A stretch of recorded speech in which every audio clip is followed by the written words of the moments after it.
wind, water. This is the Elemental Educator, and now your host, Tyler Comeau. Alchemists, welcome to the Elemental Educator podcast. I'm your host, Tyler, and thank you so much for joining our community for another incredible connection. If you're here for the first time, thanks for tuning in, and make sure to go subscribe to our YouTube channel for video episodes, insights, masterclasses, shorts, and more. Returning alchemists, at the end of this episode, I want you to head on over to Apple Reviews and let us know what you think about the show. I love your support, and the more stars, the better. Now get ready to let the alchemy of education ignite your passion for learning. Brandon is an educator, content creator, and advocate for teachers of color. With years of experience in education, he uses his platform to create relatable, humorous, and insightful content that connects to teachers on a real level. His work highlights the everyday challenges of teaching while fostering a sense of community and belonging among educators. As the host of Teaching in Color, Brandon amplifies conversations around representations in education, sharing the experiences of BIPOC educators, and pushing for change within the system. Through social media, podcasting, and speaking engagements, he uses humor and authenticity to make educators feel seen, valued, welcome, and understood. His goal is to uplift teachers, challenge outdated narratives, and create a space where educators can laugh, learn, and grow together. Welcome to the Elemental Educator podcast, Brandon. It is my pleasure to have you here today. Hi, everyone. I'm so excited for today. I have been gearing up, prepping for this amazing conversation, and I'm super excited to share anything and everything about the world of education. Speaking of a great conversation about to come, I want to jump into our first question here, Brandon, which is how did you get to where you are now?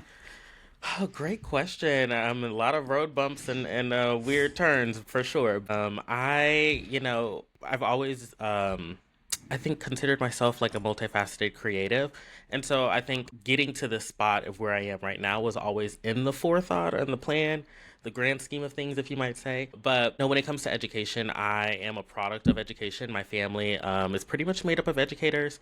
And I started in education very early on, right out of high school. I mean, even before, I went to middle school and we had a PALS program where we would kind of shadow our neighboring elementary school. And I was set with a first grade teacher. That was my first time being able to see behind the curtain of education and see the life of a teacher. I'll tell you more about that story later on. It really was impactful and changed a lot the trajectory of my life. But I then, went to high school. We had a program where we would then go get dropped off at elementary schools. And I was put with a kindergarten teacher at that time. And then right out of high school, I was fully employed within my own district as a sped para. So I got to go full circle again and kind of look behind the curtain. So education has kind of been like my stomping ground for a very long time. And when it comes to everything else, like I said, I'm a multifaceted creative. So it's always been my dream and passion just to create in different aspects and facets. So yeah, that's kind of what led me here, you can say. From a young age, it's awesome because every time I ask people how did you get to where they are now, it's either they knew right at that young age that's where they wanted to go, or it just fell into their lap later in life and they were like, wow, this is actually pretty incredible. And it's rooted, actually. You shared that value of wanting to be creative and innovative and valuing experience, and that's actually going to segue us, Brandon, to our first segment here on Grounded Moments. 3, 2, 1. Rooted in wisdom, driven by purpose, welcome to Grounded Moments. And to build some momentum here, Brandon, we're going to start with playing a game. Ooh. So this game is called Principle or Preference. Okay. I'm going to give you a statement, and you have to tell me if this is a core principle to you, meaning something you live by, no exceptions, or if it's just a preference, something you like but don't expect from others. Okay. The catch in the game is it's rapid fire, so no time for explanations, just instincts, okay? Okay. Here we go. Students should be allowed to eat in class. Principle. A good teacher should never raise their voice. Principle. Every lesson should have a pop culture reference to keep students engaged. Principle. Teachers should be required to take mental health days, just like sick days. Principle. Classroom rules should be co-created with students. Principle. You should always fake it till you make it when teaching a new subject. Preference. It's okay to use TikTok trends to engage students in learning. Principle. There should be a limit on how much grading teachers are expected to do outside of school hours. Principle. Being a teacher is much more about performance and not as much about content delivery. Preference. If a lesson isn't working, it's better to abandon that moment and push through. preference. And there we go. We established some principles and preferences with you there, Brandon. And that was sets fun. us up. Thank you. It's a new segment. So I actually, at the time we're recording this, I haven't even aired the first set of rounds where I've played this. I wanted to try to find a way to spice it up a little bit. And so I thought, let's play some games as we go through the elements. And I'm glad the feedback so far, just from the guests that are on the show, has been good. I'm excited to see how they do online. Yeah. So by the time this one airs, we'll know probably whether or not we continue or if we don't continue with it. Now, I want to get, that's my segue into a bit more of a bigger core principle here. And I asked you to share a quote with me before you joined the show. Yeah. And the quote that you shared is, "Service to others is the rent you pay for your room here on earth." And that was from Muhammad Ali. Yeah. And I just want to start with, where did you come across this quote and why did you choose to share it on the show today? Yeah, so that kind of segues into kind of what I was talking about earlier, where I was in middle school and the opportunity to neighbor and partner with the elementary school right around the corner. I went into this first grade classroom, and the teacher, as soon as I walked in, was like, "Hey, I'm happy that you're here. I love that I have someone to kind of mentor. But I will tell you, there is one problem student in that classroom."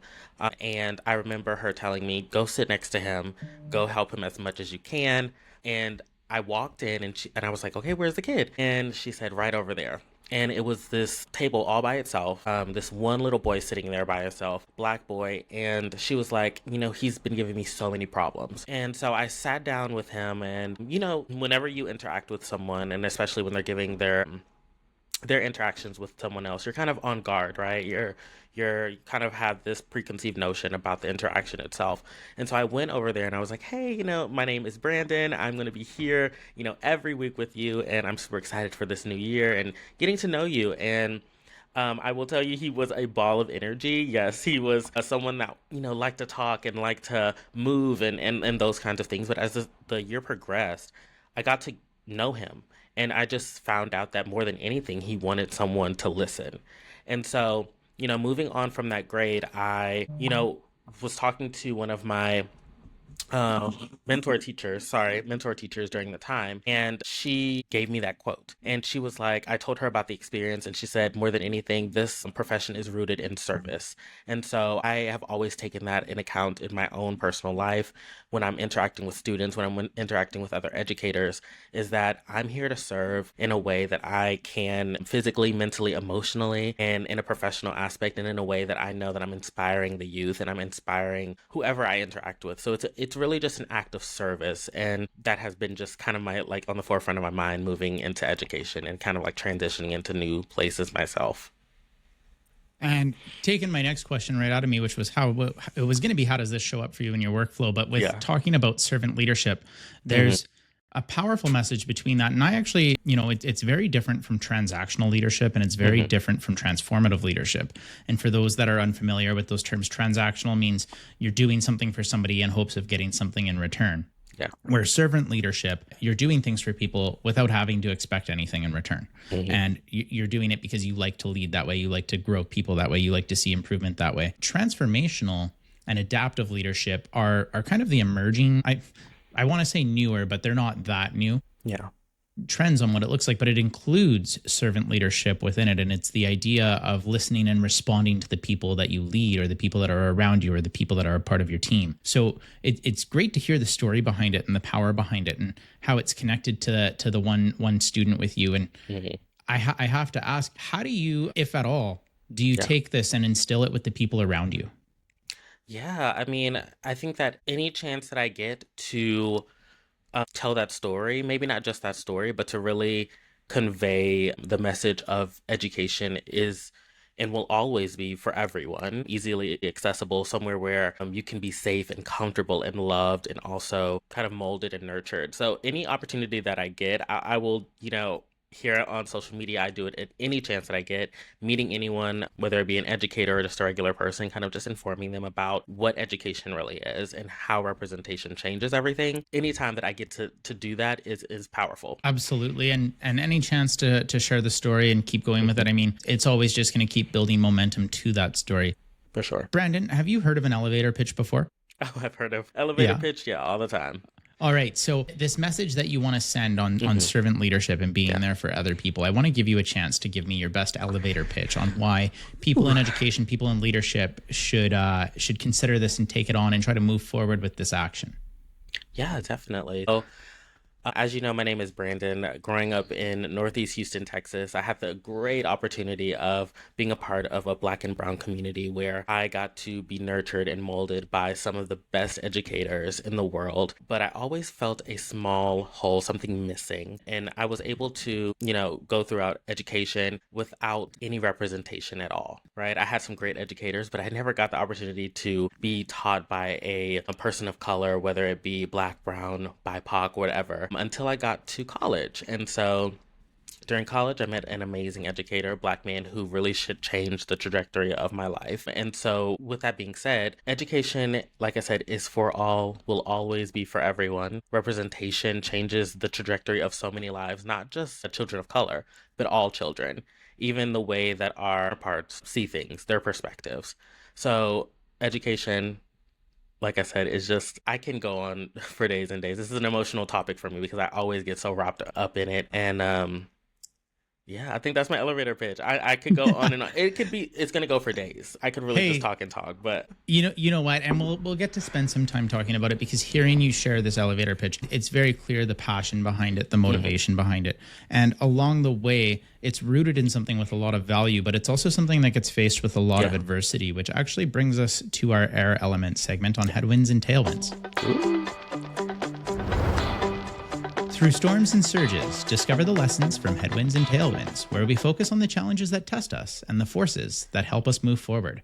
And to kick off this segment, Brandon, we are going to play another game. Yay! This game is called Make It Worse. So I'm going to give you a bad situation. Okay. And your job is to take it to the next level. Just make it worse in one sentence, and we'll see how bad things can get. Okay. Let's see how bad this gets. You're mid-lesson and suddenly realize you've been teaching the wrong lesson all along. You realize you're teaching the lesson wrong all along, and then you have your administrator come in for an observation, knowing that you have to submit lesson plans every single week. So they know what you're doing. Yeah, there we go. You spend hours planning an engaging lesson, and a surprise assembly cancels your class. Okay. This is a good one. Surprise assembly happens, and then during the surprise assembly, one of your students decides to throw up on you. Okay, there we go. I wonder if that's experience or where that one came from. Now, okay, you hit post on a perfect social media video and instantly notice a typo on the text. You just roll with it. You just roll with it. Just let it be. Shows we're human, right? You're explaining classroom expectations and your principal walks in just as a student yells, "I do what I want." And then the class rallies all together behind that student, and then there's a full-on protest.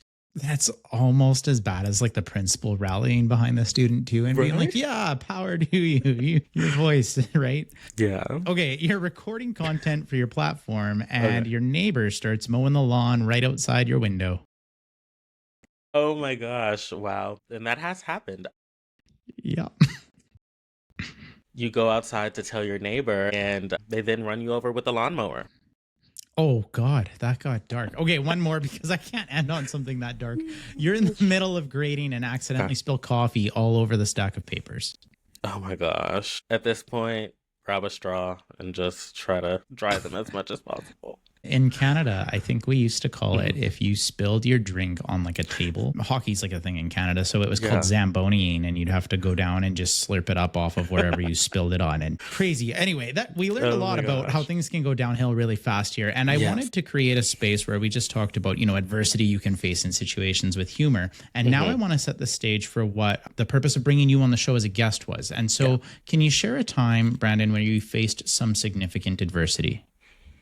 Yeah, definitely. I think as a newer teacher, this is still ongoing. So I, came to my campus as a newer teacher, younger teacher. No one knew me. So when it comes to being a new teacher, it's hard to implement new ideas into a campus that is already set in motion, or a team, or people that just are set in motion. They've been doing this for years. I came to an older campus, so everyone had been there for a very, very long time. Small campus, teachers had been there for 25 plus years. And so I came, was like, hey, I love technology. I love ed tech. I love all these things. So I started to integrate different things into my classroom and then extending it further into my own campus. And I had a bunch of teachers be like, hey, that's not how we do it. And that's not what we're going to do. And so kind of going against the grain and being like, although I am a newer teacher, I still have the power really to put myself out there. And I have I have a lot of different ways that I can promote learning on this campus and contribute. So, that was a really hard time for me, and it still is. Sometimes I'm doing these crazy things that people really don't understand. And, they either take it as professionally or not. But I think that's kind of like one of the biggest things that I've had to deal with over the years is trying to insert myself. And I've always had this quote. My mom's always told me this, there may not be a seat at the table for you, but you go ahead and build you a seat and you pull up to the table. And so that's kind of my thinking always is, I may not be invited. They may not see me as a counterpart at their table, but I am here and I'm going to show them why. So yeah, that's something for me. And what you shared is something that always just, it blows my mind, because at some point between being a first year teacher to that 20, 30-year vet, there's this like sense of entitlement of we get to tell other teachers what to do and what not to do and how to do things. And it blows my mind that at the end of the day, you have the same education, the same role. And in terms of a hiring process, you're on the same level. Yeah. But yet there's this pressure to conform and do it the way that it's always been done, because that's the way that's caused the least amount of work or busyness or pushback for people. And to hear that, I've experienced very similar things of this is the way things have always been done. And just because that's the way things have always been done does not mean that's the best way to do it. Exactly. And it doesn't mean it's the only way to do it either. So I love that perspective of you coming in. Now, I also remember being in that shoe and just feeling defeated and like you can't do anything and you have to conform. So was there a turning point for you where things started to shift and you started to find that confidence to push through with your own strategies and systems? Yeah, even though I took the lead on a lot of things of where I just implemented them anyways, there was a period of time where I try to conform and assimilate as much as possible to the atmosphere of the campus or my team itself. And so, for a long time during my first year, I was like, I'm going to do it the same way. We have very much different teaching styles and classes. So I was like, hey, I'm going to take what my partner teacher is doing and I'm going to do it.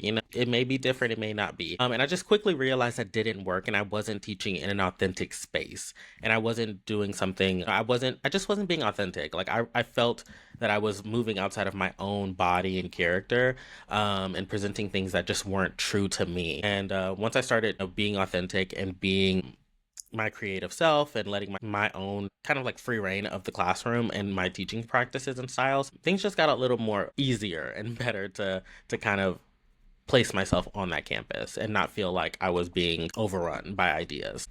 So a slow process to it. What was along the way something that gave you a bit of wind at your back to help keep your momentum going and pushing your own creative way? Probably like my administrators coming in and praising me for those teaching practices that I implemented on my campus.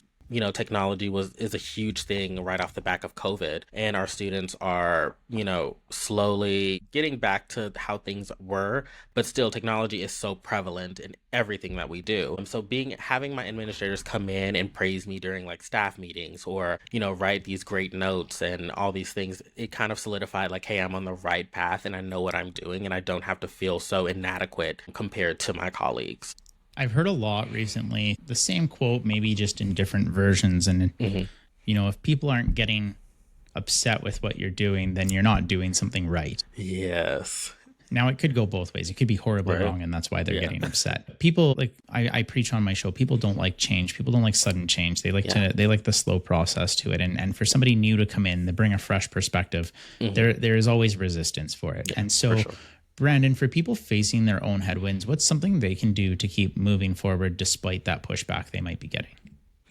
I think the one thing that I would definitely advise people to do, and it's a slow process and something that you really have to come to terms with, is sitting down, reflecting on your own journey and what you are great at, and being authentic as possible. I know being authentic is such a like a cheesy thing, but there's so many people out in the world that are not authentic to themselves and try to assimilate in ways that they know aren't the best, or they just feel like there's no other way. So I would say sitting down, reflecting, really getting to know who you are as an educator, as a person, is probably like the best thing that you could do, is just being authentic and being vulnerable with yourself. Everything's not going to be perfect. And I've had to realize that is that I'm not a perfect person. So yeah, taking the time just to find out who you are is probably one of the biggest things.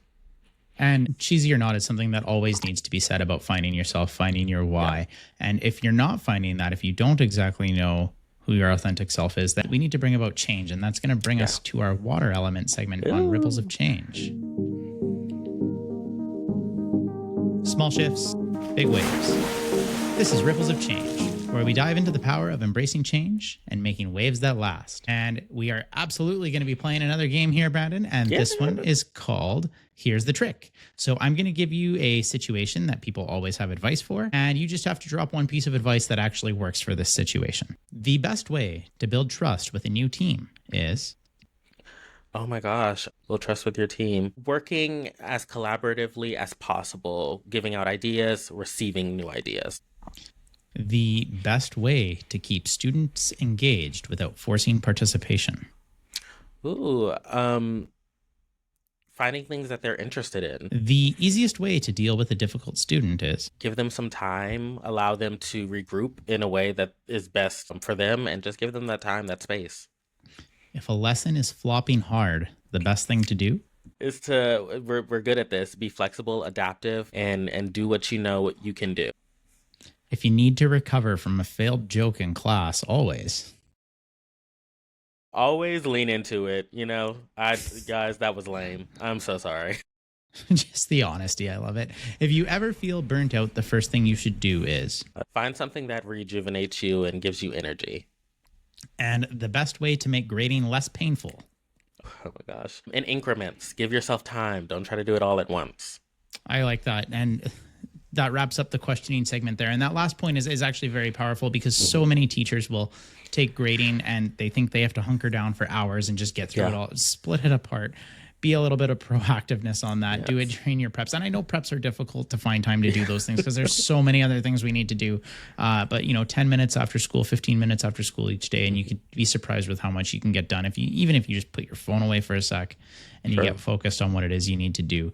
Now, again, segueing to other changes, Brandon, what's a recent change that you've embraced or led? So recent change. I don't think it's necessarily, oh my gosh, how can I say this? I think allowing myself to be experimental in terms of sometimes I can get like very set in stone with things, even though I am a creative, something that works. And you kind of get stuck in that rut of motion of like what works. But for me, a recent change is just trying to be as experimental as possible, trying new things, pushing myself beyond my own limits, in terms of social media, in terms of teaching, in terms of just life in general, really just pushing myself to step outside of a box that I've kind of made for myself. And what were some of the first steps you took to action that? Oh my gosh. Some of the first steps were to, one, lean on others, like be inspired by others. Creatives really draw from other creatives. And so kind of looking at other people and seeing what not necessarily worked for them, but what allowed them to be as free as possible or authentic. And then two, really just like goal planning and reflecting on like what you do best, but also like allowing yourself to say, hey, I want to do this. I want to implement this kind of thing. Kind of helped along that path as well. Who were some of the people that you leaned on throughout this process? Oh my gosh. So a lot of my friends, honestly, kind of, those people that will be honest with you regardless. And they will tell you, hey, this is not, this sucks. And just being honest. And then, some other social media influencers, you might say, or content creators, some of them being, from board teachers, Leslie, and other people that just kind of like, hey, like, what can I take from them without being falsely, not yourself. Yeah. But what can I take from them, or what do I see them doing that I can also implement in myself and not be scared to try it. I love that. And still working on getting more from board teachers on here. So if anyone from board teachers is listening as well, reach out. Let's make a connection. Let's get you on the show and let's have some fun and some great conversations. Amazing work coming out of this group of people over there. Yeah. Now, what are you doing with intention, Brandon, to make sure that everything that you do has a lasting impact? Wow, I think it just translates back to, I don't know, just being authentic. You know, people can sniff out when you're not being true and real to yourself, and it shows very well. But I think really it is just being authentic and being as precise and detailed as possible in terms of like who you are. And again, it's just being authentic, being real and true to yourself. And with that change, you know, it can bring about all of this positive momentum, but there are unexpected setbacks with it. Yeah. Throughout this journey you've gone through, are there any ripple effects that you didn't see coming?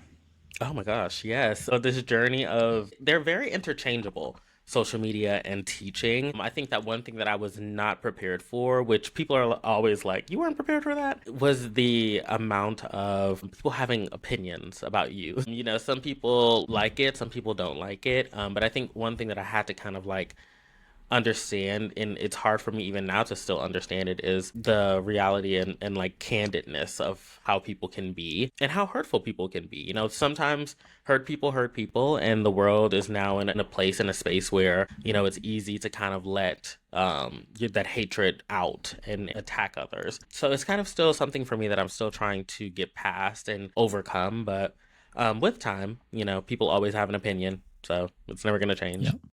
And it's so easy to engage in that kind of conversation. Or even for me, when I have this show and I bring guests on, I find it a lot easier to engage in conversation with people that I'm just meeting. Yeah. And just interacting with versus somebody that I've known for a couple of years or I've built a relationship with. For sure. When you put yourself out to the world through that social media platform, it's so easy, again, for people where they are without the connection to you to write or say or do something that they have no idea the actual impact that will have. With me, I was so nervous to put it out to the people that I knew, right? Because I knew their words meant so much more than somebody that's online that wants to say something. And I value the input that I get from the community we're creating. But when it comes from somebody you know, it means a lot more. Yeah. And with that, though, putting ourselves out there, it is a bit of a risk. And that's going to bring us to our fire element on Spark or Burn.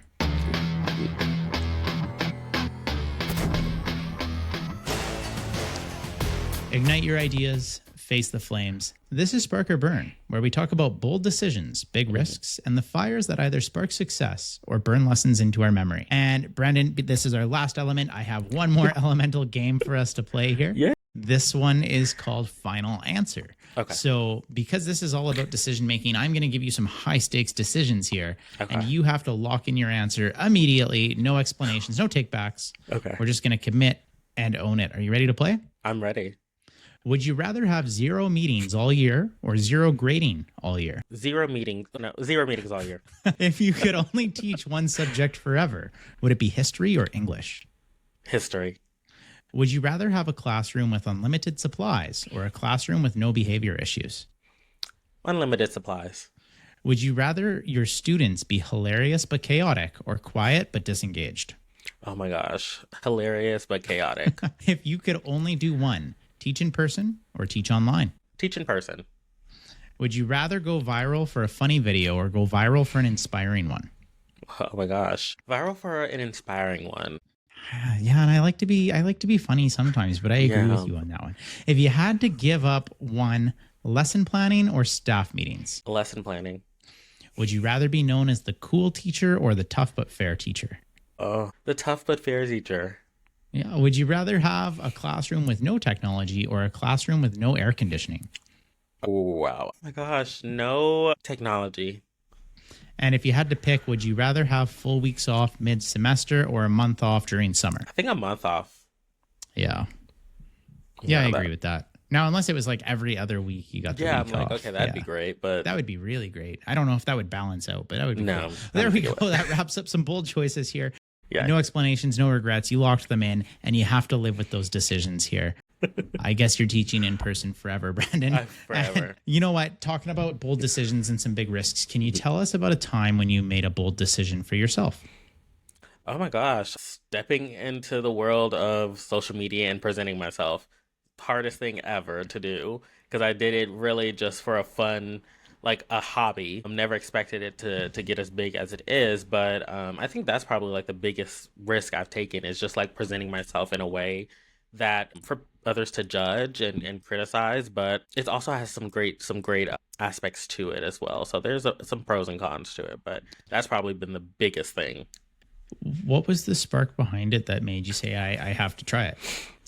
I was going through a period during my first year of teaching. I mean, it's been a full year now of content creation and like presenting myself on the internet. But, I was going through a small period of time during my first year where I was just so isolated by myself. People really, it's a surprising topic that education can be isolating at times. But I was so like lonely and I was going through a period of time where I felt that education, I was falling out of love with it.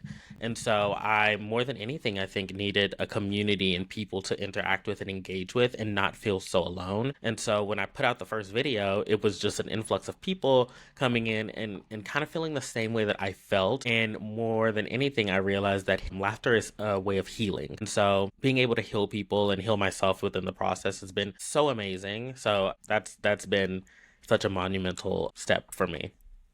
And speaking of people in education feeling like they're alone or isolated, Yeah. People don't realize we are around other human beings all day, but we're not around other adult human beings all Yes. day. And most jobs have other adult human interactions where the majority of our interactions are with kids. 100%, And yeah.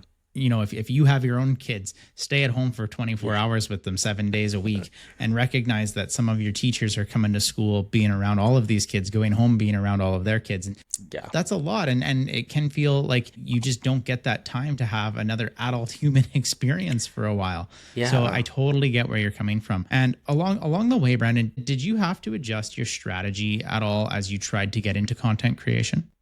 Yeah, of course. I realized that quickly, things may have not worked the first time, or it may have worked the first time, but not the second time. And so just kind of broadening my own skill set and experience within content creation.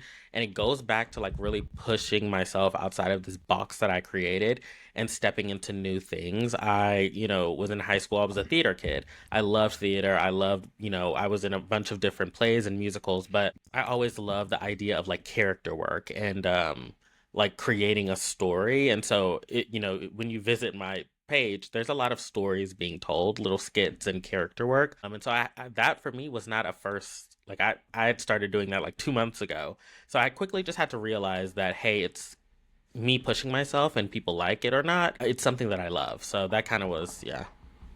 And I don't know if this is true for you, but when I started to push out the podcast and make a little bit of content for it, I have had significantly more professional development in putting content out than I have ever trying to find a space to absorb it in. Yeah. The ability that we have to learn by simply doing and hands-on, and the experience is, it's invaluable to what I can then bring to my role. And I'm sure what you bring to your classroom has been inspired by some of the stuff you're also doing through your own content creation. For sure. Yeah.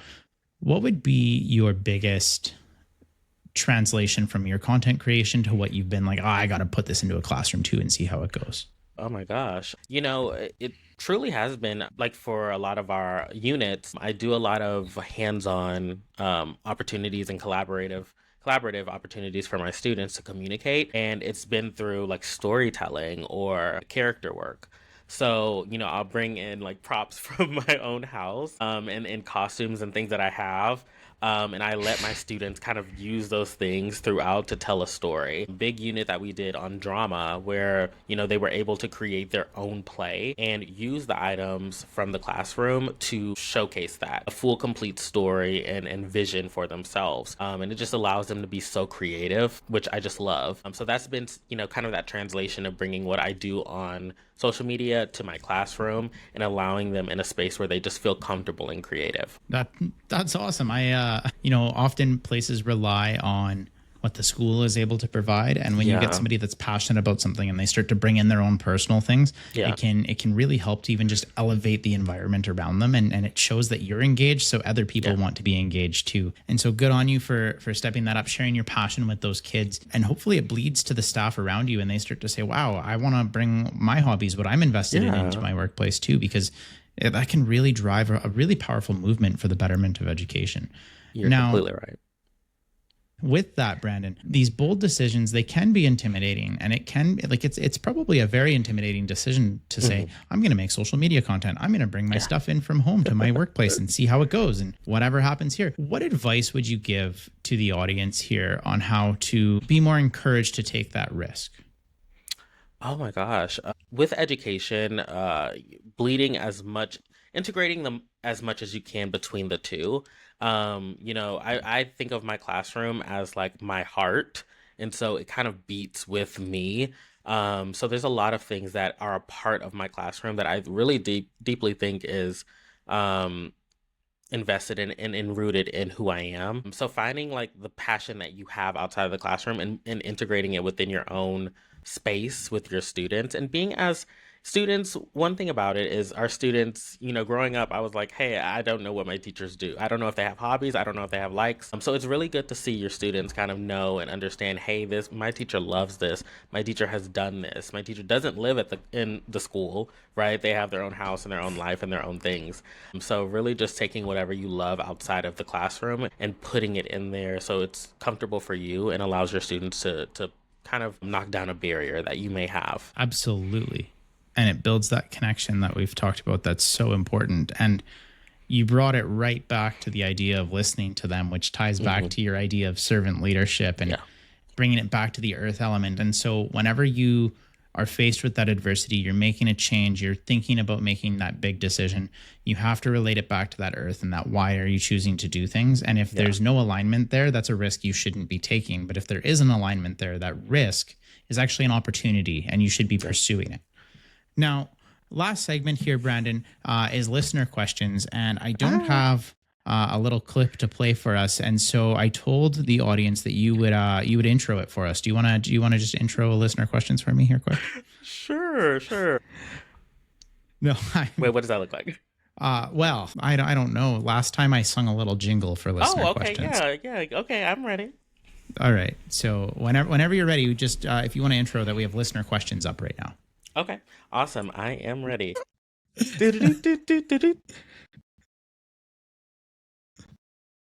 I couldn't tell if we were going into happy birthday or where that was going. That was great. There we go. Okay. So what I do, Brandon, is I put on my social media that we have an interview coming up and I tag the person that I'm interviewing and I say, hey, if you have any questions, feel free to just put it into a box for me. And I read out as many as I get. If we get a lot, I pick a couple and we go from there. I have a couple here today that I want to read out to you. I'm just going to pull them up quick.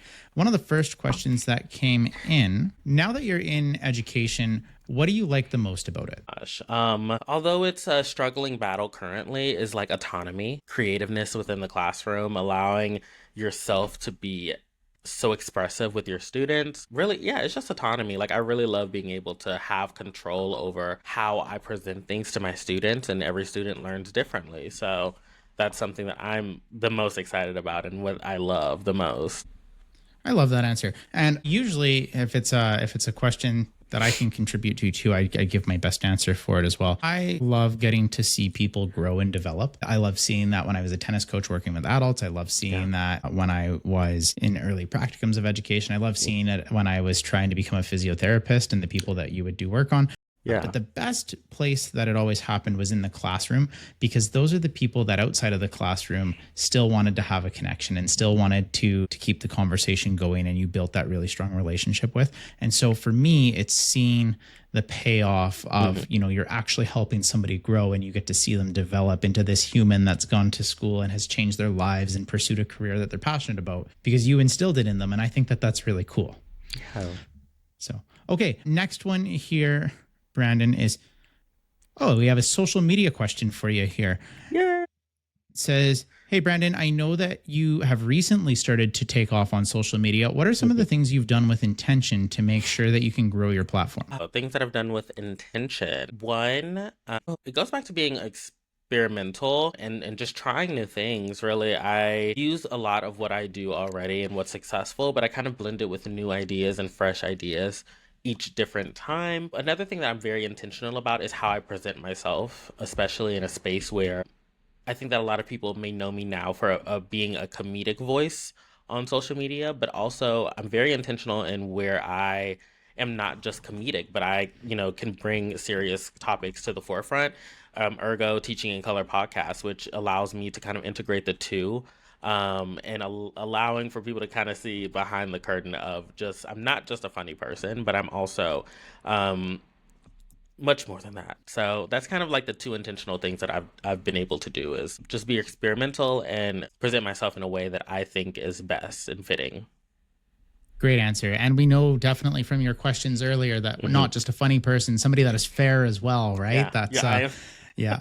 And you know what? I haven't been in the game of social media or content creation for that long. But one thing that I am learning from my process is exactly what Brandon's saying here is, trial and error, content creation, have fun with it. And know that if you do something that's not great, that's not going to kill your channel. It's not going to kill the videos you put out. Everything is kind of a standalone is what I'm learning. Yeah. And if you could put out 10 different videos and they're not going to impact how each one performs. They're going to impact on their own entity. Yes. So experiment, have fun, see what works. My question for you is, where did you get the background? Because it's incredible. That's a great question. I built this a couple weeks ago. I just finished it, but it's I don't know how to say them. They're like 3D tile pieces. Yeah. From Amazon, literally from Amazon. So I asked because, like I said before we pressed record, I'm moving into a new house. I have to rearrange my studio. Oh my gosh! Yeah. I used to have, thank you. If you've seen the video episodes, I had this really nice like rock wall, and it was a fireplace. I'm like, I'm losing that, so I have to find whatever I wanted to put in the background for it. So we'll figure that out. Now, Brandon, I want to know, before we wrap up our show today, if you could give any advice to anybody listening to the show, what advice would you want to give them?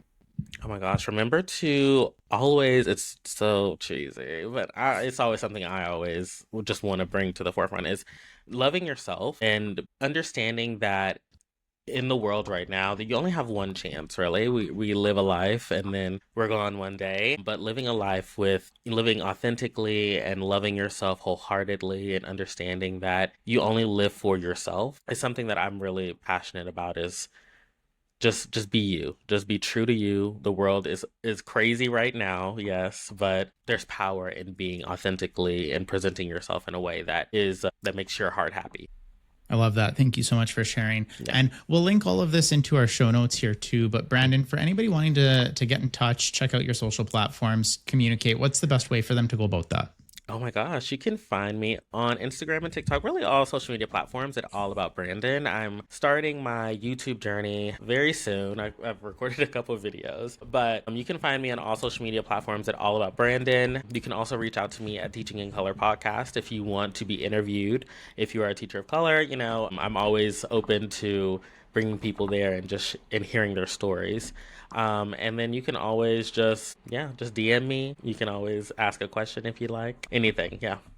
And that's how we connected. I saw what you were doing and I said, I have to talk to this person. So I DM'd you on Instagram and we set this up and it worked out great. Once you get the YouTube launched, send me the link to that as well. And I'll add it and update the show notes of this episode to make sure that it's included there. So when people listen at any point in their lives, they can always go and find you. And Alchemists, I just want to take a moment here and say thank you so much for listening to our episode on Elemental Educator podcast. It is my pleasure to, as we talk through servant leadership, get to serve you with some amazing lived experiences from Brandon. His stories are incredible, the way that he found his values at such a young age to pursue education, push through adversity, push through change, took some big risks, and the payoff of leaning on values and the reward that we're now seeing in the success that you have through a social media presence.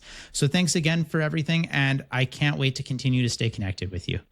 Thank you so much. And I just want to say, Tyler, thank you so much for this opportunity to come onto your platform and tell my story. You're doing some great work and it's very impactful. And I cannot wait to see you grow and flourish. And thank you again for everything.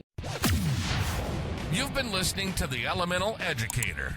We hope you've enjoyed the show. Make sure to like, rate, review, and subscribe. We'll be back soon, but in the meantime, find us on Instagram, Facebook, and X at Elemental Educator.